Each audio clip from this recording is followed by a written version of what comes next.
Questa tassa di turismo è una tassa in questo momento che è completamente da rivedere. Nel Veneto ci sono 43 comuni che la applicano in modo non uniforme e abbiamo bisogno di invece creare un'uniformità perché tantissime aziende del settore non sanno neanche come applicarla.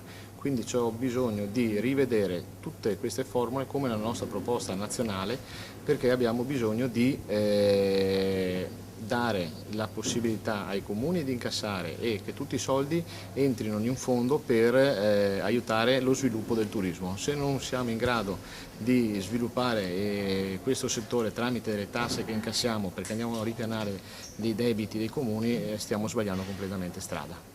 E invece i soldi raccolti con la tassa di turismo dove vanno? Ma da quanto mi risulta so che vanno a ripianare i debiti dei bilanci dei comuni, da quanto mi risulta. E invece cosa bisognerebbe?